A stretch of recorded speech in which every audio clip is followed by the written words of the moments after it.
قبول ہے قبول ہے قبول ہے دو گواہوں کی موجودگی میں یہ جو مخصوص الفاظ ہیں ادا کیے جاتے ہیں تو مرد اور عورت کے درمیان ایک دائمی رشتہ قائم ہو جاتا ہے اور اس رشتے کو نکاح کہا جاتا ہے۔ حدیث شریف میں آتا ہے کہ رسول اللہ صلی اللہ علیہ وآلہ وسلم نے ارشاد فرمایا کہ مسکین ہے وہ مرد جس کی بیوی نہ ہو۔ لوگوں نے عرض کیا کہ اگرچہ وہ بہت مال والا ہو تب بھی وہ مسکین ہے؟ آپ نے فرمایا ہاں اگرچہ وہ بہت مال والا ہو، اور پھر انہوں نے فرمایا کہ مسکین ہے وہ عورت جس کا کوئی خاوند نہ ہو۔ لوگوں نے عرض کیا کہ اگرچہ وہ بھی بہت مالدار ہو تب بھی وہ بہت مسکین ہے؟ آپ نے فرمایا ہاں اگرچہ وہ بہت مالدار ہو۔ نکاح کی ایسی کیا خاص بات ہے کہ اس پر بہت زیادہ زور دیا گیا ہے، اور شادی کے لیے نکاح کیوں ضروری ہے؟ کیا وجہ ہے کہ دو لوگ بغیر شادی کے اکٹھے نہیں رہ سکتے؟ اس حوالے سے ہم بات کریں گے۔ ملالہ یوسفزئی صاحبہ کا بھی ایک بیان آیا تھا، بڑا زبردست ان کا انٹرویو رہا، لیکن اس میں انہوں نے ایک بات ایسی کی کہ جس کے حوالے سے پھر شور شرابہ شروع ہو گیا کہ جی مجھے یہ سمجھ میں نہیں آتا کہ نکاح کہ شادی کی ضرورت کیا ہے اور جو میرج کانٹریکٹ پیپرز ہیں اس کو سائن کرنے کی ضرورت کیا ہے۔ یہ جو ہمارا جو سلسلہ ہے یہ کس طرف جا رہا ہے، کیا چیز ہم انجیکٹ کر رہے ہیں، اس حوالے سے ہم بات کریں گے۔ راجہ ضیاء الحق صاحب ہمارے ساتھ موجود ہیں، ان سے اور فون لائنز بھی آن کر دیتے ہیں۔ السلام علیکم جی۔ وعلیکم السلام ورحمۃ اللہ۔ راجہ صاحب معاملہ جو ہے وہ بڑا سنگین ہے اور اہم معاملہ ہے۔ سب سے پہلے تو یہ بتائیں کہ نکاح کیوں، ضرورت کیا ہے، اور اگر نکاح نہ ہو تو سوسائٹی میں پرابلمز کیا ہوتی ہیں؟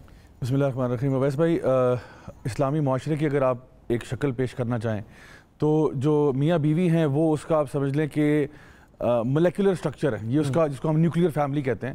تو پوری جو اسلامی معاشرہ ہے اس کی بنیاد ہی ہسبینڈ وائف کا ریلیشن شپ ہے، میاں بیوی کا رشتہ ہے۔ اس کے بعد ان کے بچے ہوتے ہیں تو ایک فیملی بنتی ہے، فیملی جب ملتی ہیں تو ایک سوسائٹی بنتی ہے، کمیونٹی بنتی ہے، بہت ساری کمیونٹیز مل کے ایک شہر بناتی ہیں، شہر ملک بناتے ہیں، اور ملک مل کر پھر امت بناتے ہیں۔ بالکل۔ تو اگر آپ اس کے اس سٹرکچر کو توڑ دیں کہ ہسبینڈ وائف کا رشتہ ہی توڑ دیں تو اس سے نہ صرف آپ کا حسب نسب جو ہے وہ بالکل ختم ہو جاتا ہے، آپ کے پاس کوئی ٹریکنگ کا میکنزم نہیں رہتا، بلکہ وہ جو ایک سپورٹ چاہیے ہوتی ہے عورت کو کہ اس کے ساتھ ایک شخص ہو جو کہ اس کا نان نفقہ اٹھا سکے، اس کی جو لائف کی ضروریات ہیں ان کو پورا کر سکے، کیونکہ جب وہ اپنے باپ کے گھر میں رہتی ہے تو باپ اس کے سارے اخراجات اٹھا رہا ہوتا ہے، اور جب اس کی شادی ہو جاتی ہے تو یہ ساری ذمہ داری جو ہے جب وہ شوہر پر آتی ہے، جب شوہر کہتا ہے قبول ہے تو وہ یہ کہہ رہا ہوتا ہے کہ جس طرح سے اس کے باپ نے اس کا خیال رکھا تھا بالکل وہ ساری رسپانسبلٹیز میں بھی قبول کرتا ہوں کہ میں اسی طرح سے خیال رکھوں گا۔ یہ پریویلیج ملا ہوا ہے عورت کو، بہت بڑا پریویلیج ہے، اس کے خیال رکھنے والے ہمیشہ موجود رہیں گے جی۔ مرد ورنہ اگر آپ مغربی معاشرے کو دیکھیں اور یہ چیز اس میں سے نکال دی جائے کہ جی اس میں آپ کہیں کہ نکاح کی ضرورت نہیں ہے،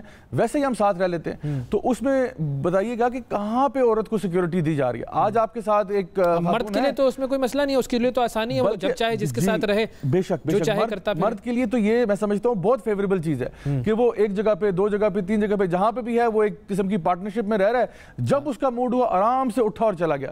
لیکن جب نکاح کی بات ہوتی ہے تو اس میں لڑکی جو ہے اس کا ولی انوالوڈ ہوتا ہے، گواہ موجود ہوتے ہیں، اور ولی جو ہے جو اس کا باپ ہے یا بڑا بھائی ہے جو بھی ہے، وہ بیسیکلی جب اس کو رخصت کرتا ہے تو جہاں اس کی شادی ہوئی ہوتی ہے اس مرد کو پتہ ہوتا ہے کہ اس لڑکی کے پیچھے جو ہے ایک پوری فوج ہے، اگر میں نے کوئی اس کے ساتھ زیادتی کی، کچھ کیا، تو وہ اس کے ابا جان بھی ہیں، اس کے بڑے بھائی بھی ہیں، اس کے چھوٹے بھائی بھی ہیں، اس کے 10-12 کزنز بھی ہیں، اس کے ماموں چاچا بھی ہیں، تو وہ ذرا اپنے آپ کو طریقے کے ساتھ لے کے چلتا ہے۔ لیکن جس مرد کو یہ پتہ ہو کہ جی اس کے پیچھے کوئی بھی نہیں ہے، یہ بس میرے ساتھ ویسے ہی ہے، کبھی بھی ہم اس ریلیشن شپ کو بریک کر سکتے ہیں، تو سوچئے کہ پھر اس میں وہ سیکیورٹی کہاں گئی، وہ فیملی کا جو فیبرک تھا اسی کو آپ نے اگر تباہ کر دیا تو پیچھے پھر معاشرے کی کیا آپ جو ہے نا بنیاد ڈالیں گے۔ یہ ویسٹ نے یہ تجربہ کر کے دیکھ لیا جی، اور فیملی سٹرکچر تباہ کر کے دیکھ لیا، اب ہمارے اندر یہ چیز پھیلانے کی کوشش کی جا رہی ہے کیا؟ بالکل، آپ کو میں بتاؤں کہ جو دنیا کی سب سے بڑی ریسرچز ہیں وہ اس ٹاپک پر ہو چکی ہیں، ایسی بات نہیں ہے کہ یہ کوئی نئی ریسرچ ہے، کوئی نئی بات ہے۔ کب سے ویسٹ اس پہ کوشش کر رہا ہے پتہ کرنے کے لیے کہ ہیپینس کے لیے کیا آپ کو فارمولا چاہیے ہوتا ہے زندگی میں، اور بہت بڑی مطلب تین ڈیکیڈز کی جو ہے نا وہ ان کے پاس ریسرچز موجود ہیں جہاں پر انہوں نے دیکھا کہ اگر آپ ایک معاشرے کے اندر خوشیاں لے کے آنا چاہتے ہیں تو اس کے لیے آپ کو سٹیبلٹی چاہیے معاشرے کے اندر، ہسبینڈ ہو، وائف ہو، ان کا ایک ریلیشن شپ ہو، اس کے بعد اولاد ہو، اولاد بھی اوپر دیکھ رہی ہے کہ ماں باپ خوش ہیں، ایک اچھا ان کے لیے پرووائڈ کر رہے ہیں، یہ ایک خوشحال معاشرہ ہوتا ہے۔ لیکن چونکہ ویسٹ کے اندر یہ ماحول بن چکا ہے کہ جہاں پہ وہ نکاح کو بالکل ایک irrelevant سی یا ایک غیر ضروری چیز سمجھتے ہیں کہ بس ساتھ رہنے میں کیا ہے، تو اس سے آپ کو عارضی طور پہ تو لگتا ہے کہ مجھے بڑا فائدہ ہو رہا ہے، لیکن اوور آل جب آپ اپنی ہیپینس کی بات کرتے ہیں، جب آپ 30-35 کراس کرتے ہیں اور آپ کو لگتا ہے کہ جی میرے پاس کوئی سٹیڈی ریلیشن شپ نہیں ہے، اس ٹائم پہ انسان سیویئر فارمز آف ڈپریشن میں چلا جاتا ہے، خاص طور پہ خواتین کے ساتھ جہاں پہ جب وہ اس قسم کی ریلیشن شپس میں ہوتی ہیں اور نہ وہ اپنی فیملی کا صحیح طرح سے آغاز کر پاتی ہیں نہ کچھ اور ان کے لیے, تو وہ جو ماں کی ممتا اور وہ ساری چیزیں ہیں وہ پھر ان کو بہت ڈپریشن میں لے جاتی ہے, کیونکہ ان کو پتا ہوتا ہے کہ میری کوئی, میں کسی ٹائم پہ بھی مجھے کوئی بھی چھوڑ کے جا سکتا ہے, کوئی بھی نہیں ہے, کوئی بھی نہیں ہے میرا, یعنی اتنے عرصہ گزارنے کے بعد بھی کوئی بھی کسی ٹائم پہ بھی مجھے چھوڑ کے چلا جائے. لیکن نکاح جو ہوتا ہے وہ آپ کو ایک طریقے سے ایک کانٹریکٹ کے اندر لے کے آتا ہے, اور چھوڑنا اتنا آسان نہیں ہوتا. یعنی کہ ہم کہتے ہیں کہ ہاں اگر چھوڑنا پڑے ایک اس کی گنجائش ہے, لیکن اتنا آسان نہیں ہے. پوری فیملی انوالو ہوتی ہے, پوری کوشش کی جاتی ہے کہ اس رشتے کو نبھایا جائے, جو کچھ اس کے اندر یعنی ایفرٹس کیے جائیں اس کو نبھانے کے لیے, وہ ہمیں کرنا چاہیے. تو ویسٹ جو ہے اس وقت اگر آپ دیکھیں سائنس میں, ٹیکنالوجی میں بہت آگے ہوگا, لیکن جہاں تک خاندانی نظام کی بات ہے وہ تو ان کا بالکل بیڑا غرق ہو چکا ہے. سب سے زیادہ اینٹی ڈپریسنٹس آپ کو وہاں بکتے ہیں, سب سے زیادہ ہائی سوسائڈ ریٹس وہاں پہ ہیں, لوگ ڈپریشن انگزائٹی سے گزر رہے ہیں. یہ ساری چیزیں کیوں ہیں؟ کیونکہ انہوں نے اپنی جو بنیادی ایک ضرورت تھی کہ فیملی ہونا, اس کو انہوں نے ختم کر دیا. تو اب یہ جو نوجوان ہمارے بہت سارے ایسے ہوں گے جو اس چیز سے انسپائر ہوں گے, ان کے ذہنوں میں یہ بات ہوگی شاید, اور خاص طور پر اگر ہم میڈیا کو دیکھیں جو کہ انٹرنیشنل میڈیا ہے, جو بھارتی میڈیا ہے, اس کے اندر تو یہ چیز بڑی کھل کے اب پروموٹ کی جا رہی ہے کہ ہاں جی ہمیں جو ہے وہ بغیر کسی رشتے کے ہم ساتھ رہتے ہیں, پارٹنر ہیں, اور اس کے بعد جب چاہا ہم نے رشتہ ختم کر دیا. تو جو نوجوان اس سے خدا نخواستہ انسپائر ہو رہے ہیں وہ کس چیز کو دعوت دے رہے ہیں؟ دیکھیے, آپ یہ کہنا چاہتے ہیں کہ ہم زنا کو عام کر دیں, آپ یہ کہنا چاہتے ہیں کہ جی ہم لوگ ایک ایسا کلچر جو ہے لے کے, اللہ تعالیٰ فرما رہے ہیں قرآن مجید میں وَلَا تَقْرَبُوا الزِّنَا, اللہ تعالیٰ کہہ رہے ہیں زنا کرنا تو دور کی بات ہے, اس کے قریب بھی نہ جانا. تو ہمیں ایک طرف ایک سسٹم دیا جا رہا ہے جہاں پہ کہا جا رہا ہے کہ آپ ایک بغیر شادی کے آپ ایک اپنا رشتہ قائم کریں, اور ایک جگہ پہ ایک شادی کا, یعنی جب آپ کے فیملیز انوالو ہو جاتی ہیں, یہ ایک باعزت طور پہ عورت کو رخصت کیا جاتا ہے. ایسا نہیں ہوتا کہ کوئی کسی کے ساتھ بھی رہ لے. اب دیکھیں یہ جو ہماری آج کل کی جو نوجوان نسل ہے, اگر وہ اس چیزوں سے امپریس ہوتے ہیں, میں سمجھتا ہوں تھوڑی سی ہمیں نا عقل و شعور کا مظاہرہ کرنا چاہیے کہ آپ یہ سوچئے اور یہ دیکھیے کہ یہ جو بات ہم کہہ رہے ہیں اس کی امپلیکیشنز کیا ہوں گی. اس کو ذرا سوچیں کہ اس میں 5 سال کے بعد کیا ہوگا, 10 سال کے بعد کیا ہوگا, 20 سال کے بعد کیا ہوگا. ایسے نہیں کہ کوئی بھی چیز ویسے آ رہی ہے, آپ نے آنکھیں بند کی اور آپ نے کہا چلو وہ جو بھی ہے وہ صحیح ہے. تھوڑا سوچو, غور کرو کہ اس سے معاشرے میں کیا ہوگا. چلیں ایک بندے نے کپل کے طور پہ رہنا شروع کیا, وہ شادی شدہ نہیں ہے, دوسرا بھی کپل بن گیا, تیسرا بھی بن گیا. مجھے بتائیں جب معاشرے کے اندر یہ فضا قائم ہوگی تو کیا ہوگا. اور ایسا نہیں کہ ہمیں پتہ نہیں ہے, آپ ویسٹ کی ایگزامپلز دیکھیں, آپ ان کا جو صرف جو ان کا فیملی سسٹم ہے اس کو اس وقت آپ دیکھیں کہ کیا صورتحال ہے اور کس حد تک وہ ڈی جنریٹ کر چکا ہے. یعنی کتنا اس کے اندر بالکل یعنی تعلقات ہی نہیں ہے. پہلے وہ نیوکلیئر فیملی ہوا کرتی تھی, اب تو نیوکلیئر بھی ختم کر دی کہ جہاں پہ بچے بھی چھوڑ کے چلے جاتے ہیں, ہسبینڈ وائف بھی ایک دوسرے کے ساتھ کمیٹڈ نہیں ہے. مطلب آپ سوچیں کہ 20 سال کے ساتھ آپ کسی کے ساتھ ایز پارٹنر رہ رہے ہیں, آپ کا کوئی اس کے ساتھ رشتہ نہیں ہے. 20 سال کے بعد آپ کہتے ہیں خدا حافظ بھائی میرا کہیں اور موڈ ہو رہا ہے, آپ چلے جائیں, کوئی آپ کے اوپر لیگل پروسیڈنگز نہیں ہے, کچھ بھی نہیں ہے, آپ کے پاس نو اسٹرنگز اٹیچ. ٹھیک ہے, وہ روئے دھوئے جو مرضی کرے, لڑکی بھی چھوڑ کے جا سکتی ہے, لڑکا بھی چھوڑ کے جا سکتا ہے, اور ان کو پتہ ہوتا ہے کانسٹنٹلی وہ ایک فیئر میں رہتے ہیں, کانسٹنٹلی ایک فیئر میں رہتے ہیں کہ بھئی یہ ریلیشن شپ سٹڈی ہے ہی نہیں. یعنی کہ ان کی اولاد بھی ہو جاتی ہے, پھر بھی ان کو ڈر ہوتا ہے کہ یہ ریلیشن شپ سٹڈی نہیں ہے, کیونکہ کوئی ہمارا بیچ میں کانٹریکٹ ہی نہیں ہے. اچھا, دنیا میں جو بھی کام کر لو اس کا ایک کانٹریکٹ ہوتا ہے. بے شک, آپ گاڑی خرید لیں, آپ کوئی کمپیوٹر سافٹ ویئر پہ بھی وہ لائسنس ایگریمنٹ آتا ہے جس کو آپ ایکسیپٹ کر کے کلک کرتے ہیں.